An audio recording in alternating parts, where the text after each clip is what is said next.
Hey, I'm Tyler, co-founder and CEO here at Saltbox, and I'm really excited to welcome you back to our ongoing series of Saltbox Founder Stories. These are candid discussions with our members about their journeys in starting, operating, and scaling modern commerce companies. As you'll see, their businesses vary quite widely in size and industry, and yet they all have one thing in common. Saltbox was built for them. In just a moment, we'll hear from Garrett Langley, founder and CEO of Flock Safety. Garrett and I discuss modern-day crime fighting, creating impactful products that transform lives and communities, and building hypergrowth companies outside of Silicon Valley. I hope you'll enjoy.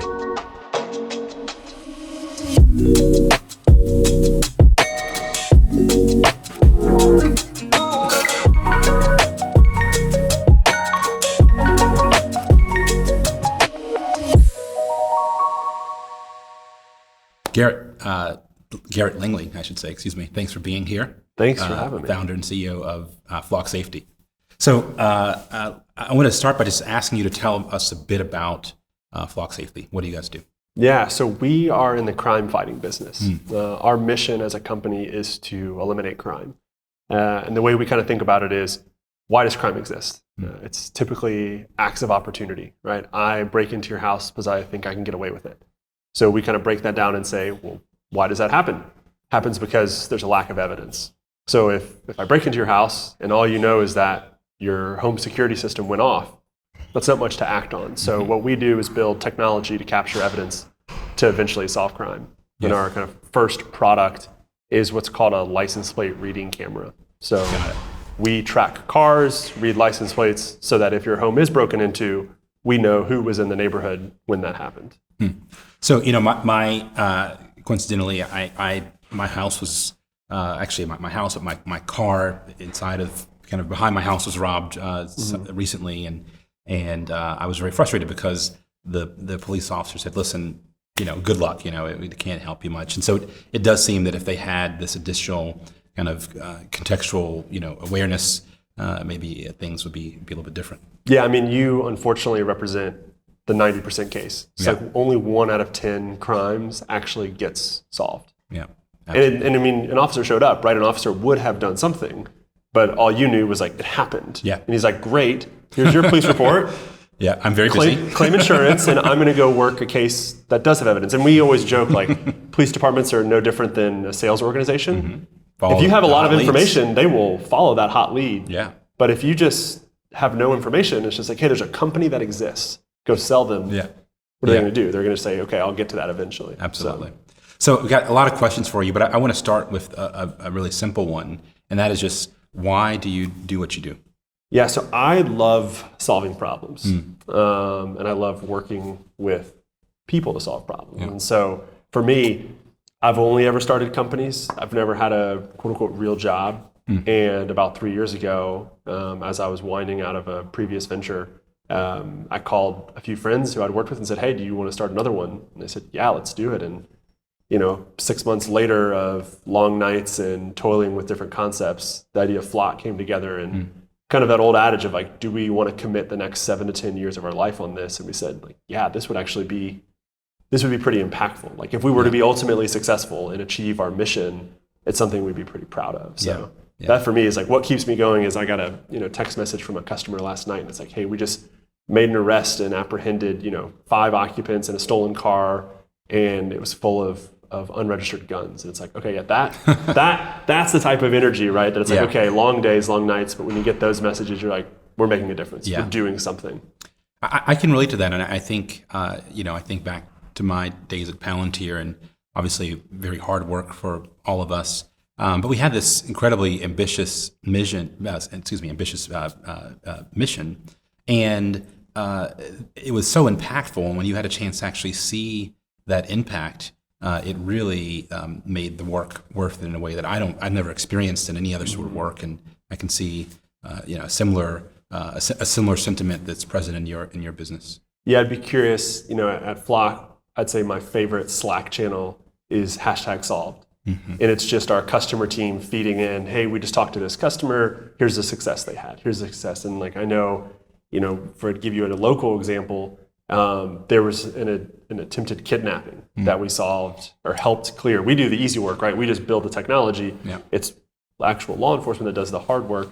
And it was attempted kidnapping of a young woman. And it's like, that's real. It's real. That's not. Yeah. I don't want to belittle any B2B SaaS company that's doing MarTech or sales optimization, but it's like, I don't know, that actually changed someone's life. It does, and it shows you. I'm fond of saying that the way to build a great company and amass lots of talented people is to work on really hard, really impactful problems. And the closer you get to things that actually impact people's real life, like life or death, you can see that very clearly, right? That it creates a sense of purpose and motivation for your team that is just unrivaled and propels you forward in a really good way. So. I agree. It's our go-to recruiting tactic, which is like there will always be another SaaS company doing something relatively boring, but this has a chance to change the world. So let's just jump on this ship. Awesome. So look, let's go back a little bit. I want to just understand where you come from and some of your early inspirations towards entrepreneurship. Yeah. So I'll never forget. I was 13 and I went to a voice over IP conference, which let's maybe unwind why I think would be at a voice over IP conference. Rather boring sounding. Yeah, it was. But at the time, this is the mid to late 90s, and that was the rage. It was like, wow, telephony is going to never be the same. But my uncle, who's based in New Jersey, was running a startup in VoIP, and the conference happened to be in Atlanta. He knew I was into computers. I'd gotten a computer for my birthday that year. I think we had a 56K modem. And he was like, you should come check this out. Yeah. And I fell in love with technology. Cisco had this massive booth that was awe-inspiring. Those booths are impressive. Yeah, it's like, this is pretty cool. Yeah. His booth was much smaller, but also just like, wow, I want to be him. I want to have. I know it sounds very silly, but at 13 it's very cool. I was like, I want to have a booth at these conferences. I want to be building something. And so from there, it was really like, how do I get into entrepreneurship? And I was fortunate out of high school, before I even started at tech, got hooked up with a local entrepreneur who was also a Georgia Tech grad. And he was like, hey, you're 17, 18. What skills do you have? I was like, 18, I have no skills, but I want to work. I know I want to do startups. I want to do technology companies. And he took a rider on me and said, well, if you're willing to do anything, I'm sure I can find something for you to do. And this was a 4-person startup, in mobile payments and fintech. And I was really kind of inspired by the fact that in the course of 2.5 years, we went from 4 people to 150 people and wound up selling the company to Qualcomm. Yeah, once you experience that. Once you see that, you're like, okay, this is, I made the joke to my wife, like, hey, if every 2.5 years you just kind of go from 4 to 100 and sell your company, this seems like the best career. Why does anyone do anything but this? Yeah. I think a lot of, I see, work in hypergrowth startups as a form of an high adrenaline sport, and it really is when you see that experience that's had sort of growth. You don't get that anywhere else, and you tend to either hate it or you become addicted to it.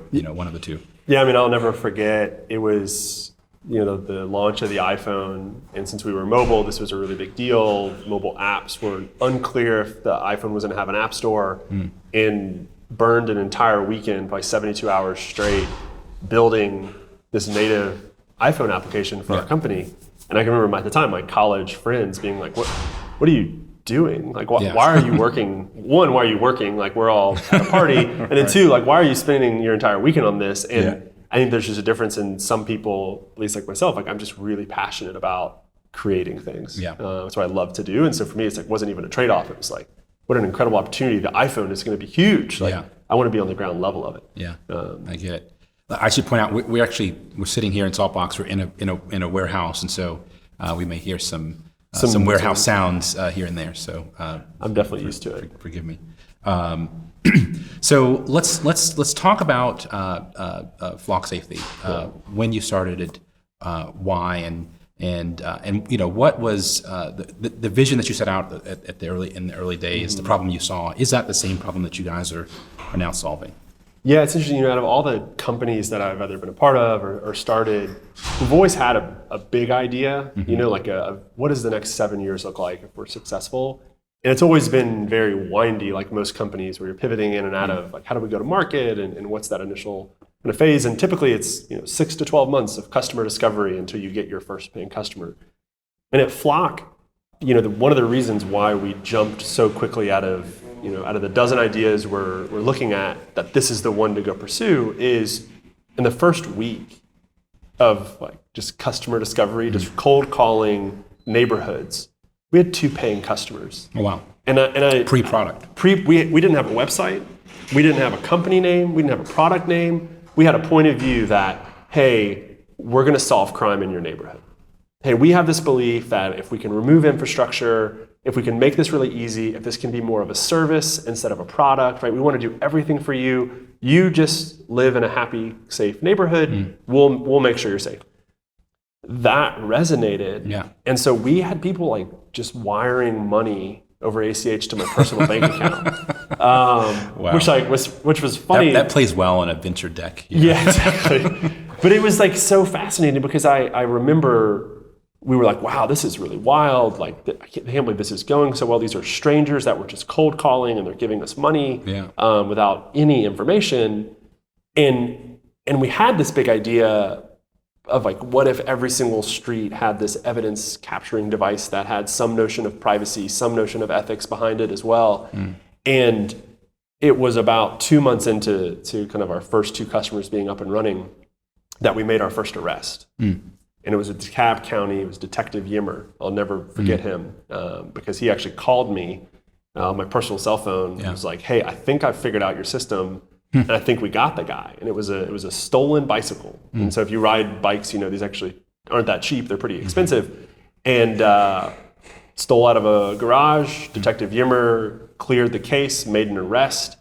Wow. And that's when I called Paige and Matt, and I was like, "Hey, you need to quit your jobs. Yeah, this is it. Like, we're going. Like, this is if our crappy version 1 built on my dining room table can make an arrest over a bicycle. Imagine what it could do if we actually knew what we were doing. Absolutely. And so we had a very clear picture, and it's kind of funny. We have a product going live in Q4 that we've been working on for the last 6 months. We just got the patent approved that we filed 3 years ago. So it's like the vision's been clear. It's maybe taken us longer to execute on the entirety of it, but it's always been really clear. That actually is a good transition to my next set of questions for you, which is around the physicality of the business. Is a product business. I want to first just talk about how you guys actually built that first product. Did any of you have hardware experience? How'd you work through that? And then in those early days of getting that product to the customer, what was that like for you? Yeah, so it's a good question because it kind of gets back to the reason why we like to call ourselves a crime fighting company is it's like, well, you could call us a hardware company because we do manufacture and design and ship a electronic device. You could call us a software company because we run a lot of software. You could call us a computer vision company because we do that. You could call us a field services company because we do actually we perform the installation and the maintenance of the product. And it's like, well, we do all those things, but the value to our customers is crime fighting. So we have a mentor, the guy who started a company called Pebble, smartwatch before there were smartwatches. And he made a very astute observation, which is he felt like they bit off too much. They tried to own and innovate at every part of the stack. And his whole point is like, figure out what you have to be the best in the world at and go off the shelf everywhere else. And so we looked at it and said, okay, we don't need to build the best image sensor. Google, which Apple, would take a number of years. OmniVision, a lot of people spend billions of dollars doing that. We don't need to be the best, and we shouldn't try to be. We don't need to compete with Fleur.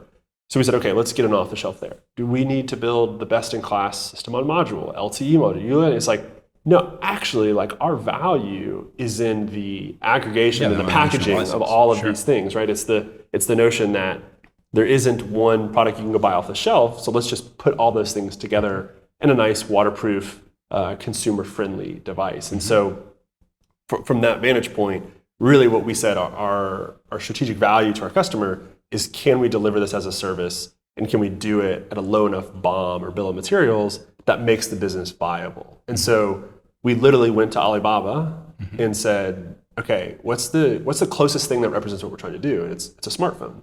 So we ordered a bunch of Android devices that were rootable. Interesting. Yeah. And said, okay, we're going to do something that's not entirely safe. We're going to tear these apart. We're going to get a bigger lithium-ion battery, and we're going to solder it directly from the camera, the smartphone, to a 5 times bigger battery pack, and then we're going to solder that directly to a very large solar panel, and we're going to put all of this in a waterproof box and drill some holes in it. And if like that largely functions, well, we know that's going to be a $200, $300 bomb, which is going to be perfectly in our price range. And then we would obviously not want to ship thousands and thousands of rooted cell phones, but like MVP. That's the core bomb, right? It's like, you need an LTE chip, you need an image sensor, you need an operating system that can largely run low power. So that was literally, if you looked at my dining room table and you can see all the scratch marks because I don't have a garage. I live in the city, so we don't have garages. There's drill marks still, but like that's what we did. We just soldered a bunch of stuff together and strapped it in and used a lot of glue. And our current engineering team is not overly impressed, but it worked. Do you still have some of those? Oh yeah, okay. That's my favorite part of the office tour is we have every iteration of the product from like the original camera that's this big and there's holes everywhere and like definitely not waterproof. And you should keep that table too. Maybe bring it in the office and have that be the creative workshop table.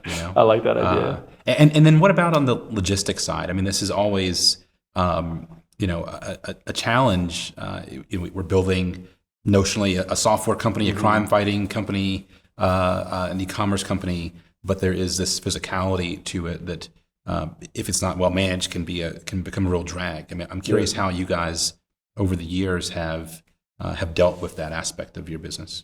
So we focused primarily on Atlanta out of the gate. So we said, hey, look, like we need to be able to drive to the product until it's stable enough to not have to worry about it every day. I mean, to give you a sense of, I talk to a lot of early stage founders and they get worried about the wrong things. And I always use the example, we used to have an alert on Slack when the camera worked. Like we always just assumed on every 2 minutes it might be failing. So actually every 2 minutes there would be a slight notification of like, these cameras are working. Makes sense. And so we kept everything in Atlanta for probably 6 months, 9 months.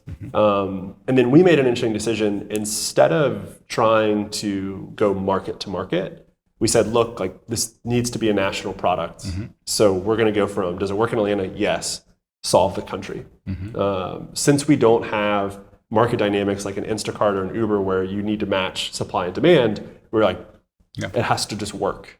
So we had to solve that problem, really to cover the country. And then now, we're live in 750 cities across 40 states with a pretty small team of 3 people that work in Atlanta that are overseeing all that field labor. Yeah, wow, that's impressive. And what brought you guys here to Saltbox? What was that need? Yeah, so we looked at it and said, we're in a unique spot where we're not a consumer electronics company where scale is millions of units. We're in a business where if we ship 10,000 units, that's $50 million in revenue. That's a material. We're a material business, and if we ship 50,000 units, we're now a multi-billion-dollar company. And so Saltbox represented this like very special like opportunity to get the benefits of what a consumer electronics company would have, which is like a nice warehouse space, shipping, like all the things you'd want, but at a like price and value that allowed us to scale and move up and down kind of on a variable basis. So for us, we used to do all of our manufacturing in our corporate office. And as you can imagine, like it was fun because engineering was 2 feet from almost too close though. Almost too close. And like we realized we would never get the professional standards we wanted and like what you could do in a warehouse, what you could do in terms of final kitting and assembly and shipping. Because even though our office, offered like, hey, we've got, you can bring your trucks right up. It's like, well, you can, but it's still a 1/4 mile walk. And when you've got 2 or 3 pallets coming every week, it gets kind of old. Totally. Pretty quickly. Well, it's interesting. I think, in your case, there were some operational challenges, but you did have one thing which a lot of companies seek, which is to have this kind of unification of the warehouse function and the office function, if you will. Perhaps too much proximity, and one of the things that I think is helpful here, though, is that it's kind of a half step, if you will, versus like having to go out to, the suburbs to some true warehouse where, frankly, your staff probably wouldn't love, and so there's some good balance there. Well, I think for us too, we're still only 5 minutes away, and so to your point, we looked at all of the options out there, and I think for our VP of supply chain, her point of view was like, I need dedicated space. Like it's great that we got creative, but I've got 3 different rooms that are spread across this office, and people still want to actually use this as an office, so it's not always as clean as I want it. And it was like, we have to upgrade, to a dedicated space. Totally. So let's talk some about policing. I mean, I think, you guys are in the crime fighting business. Crime, in some regard, is obviously an important topic right now, and just more broadly, policing and policing strategies. I wonder how you see yourself and your company in that context. Are you improving or worsening the problem? Yeah, there's definitely a problem. Yeah. I think the way we look at it, and me in particular, and I think that naturally cascades to the company, is like we as individuals have a choice to either ignore it or decide to try to make it better. And so I think that there's a natural tendency to shy away from it or say, hey, even question, should we sell our product to the police? And our perspective is like, if you don't lean into the problem, who else is going to fix it?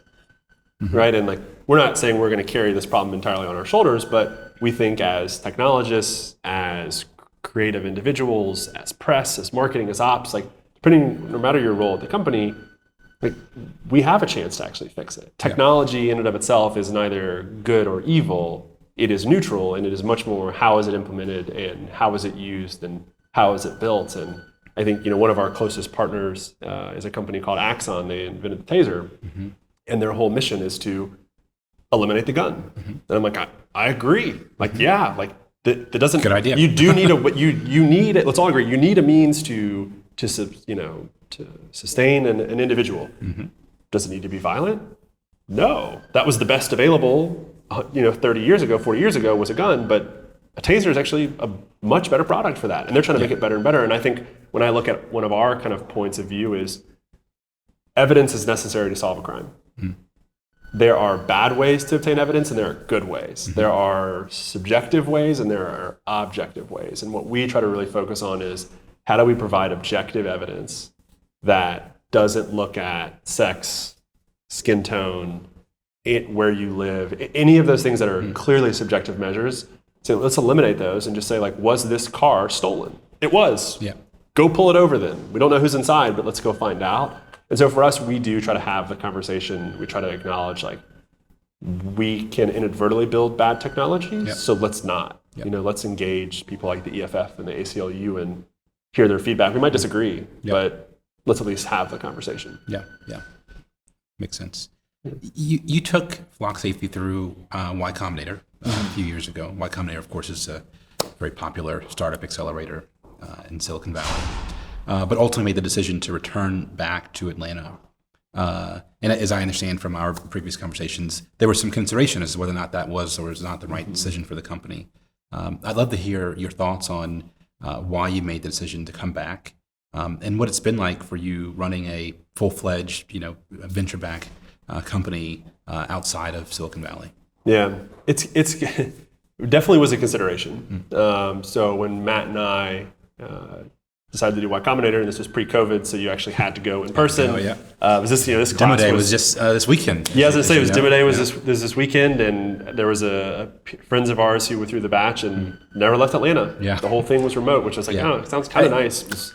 Not the same. Yeah, something not the same. Yeah. But so we moved and we said, hey, we should be clear, like that we should be ready to accept that we might want to move the company to San Francisco. And I'm sure there's a lot of pressure on you guys to do immense amount of pressure. Yeah. There were. It's kind of interesting. There are YC partners that will tell you every company should move to the Bay, and there are YC partners who are like, it doesn't matter. Yeah. And the same side on the venture, which is when we were going through fundraising, and still to this day, we go through fundraising, and there are some venture partners who say, if you're not in the Bay Area, you can't recruit the best talent, you can't recruit the right executives. you're never going to scale your business. Yeah. You can build a nice lifestyle business, as they like to downplay, which to me is silly because those businesses tend to be profitable and make generational wealth. Right. But hey, lifestyle. Let's just sell money. And so we looked at it and we decided, we could build and should build the company in Atlanta. And the could was important because we looked at it and said, hey, based on the skill sets we're going to need, can we recruit the right people, right? Can we actually build this company? We said, look, Georgia Tech has a great engineering program. UGA, despite obviously being a Georgia Tech grad, does have good talent as well. You've got SCAD on the design side. You've got Emory on business. It's like, no, Atlanta has an incredible talent pool. Yeah. And then so we said, okay, we can build it. And then the question is, should we build it? And when we looked at our mission around eliminating crime, there was also a sense of, how does this feel if we leave? Because Matt and I are both from Atlanta. Paige is from Atlanta. Our team is from Atlanta. Felt very inauthentic to then just say, but we're going to go start it in San Francisco. Yeah. And now when I look at Atlanta, it's our most populated city in terms of success.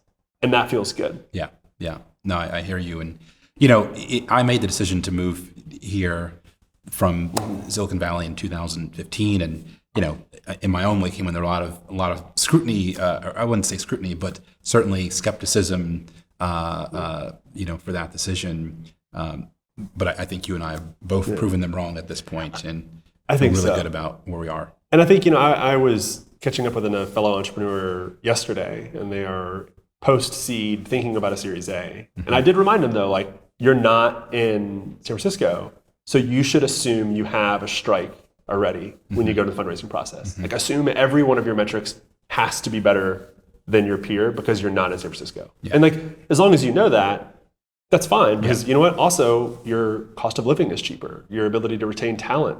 Like, people don't, it's very common to leave a company after 2 years, 1 year in San Francisco. That's not normal in a place like Atlanta. So there are benefits, but you have to kind of go into it with eyes open. Of like, well, but I also think though that you can't underestimate the impact of the pandemic in this. And the way the world works is things tend to gain momentum, but then there tend to be kind of these kind of seismic shifts that occur, and this is one of them, right? And I think one of the effects of that is that Silicon Valley will be different.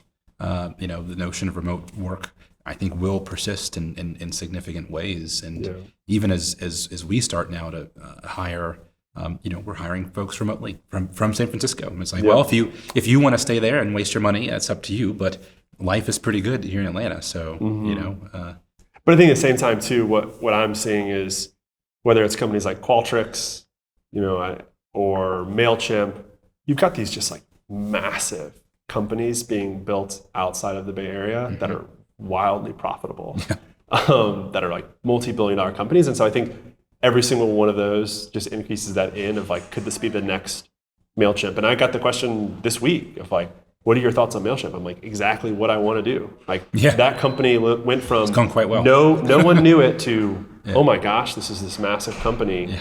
And it was largely built in secret. And that's the other benefit too, I think, of being not in the Bay Area, is you can build a company, quote unquote, in secret. Absolutely. Worth noting that my former employer, Palantir, announced this week they moved to Denver, Colorado. So, which I think is a smart move. There you go. Yeah. Great. Last question for you. What's the future of Flock? Yeah. Where will you guys be? So I think appreciate, it was Mark Andreessen who said, it was Paul Graham. One of them said, the future is already here. It's just unevenly distributed. And when I look across the cities we work in, you go to a place like Cobb County, and they've experienced a 60+% reduction in crime since working with Flock. That's incredible. And it is insane, because from a quality of life perspective, that's material. Like, you feel it in a community, and you feel it as a law enforcement agency, because you can spend your time better ways. And so I look across the country and say, okay, there's 17,000 cities. 700 of them are starting to see the results like Cobb County. How do we get to the next 16,000? Yeah. And that's what we're laser focused on, is, the product works, the results are there.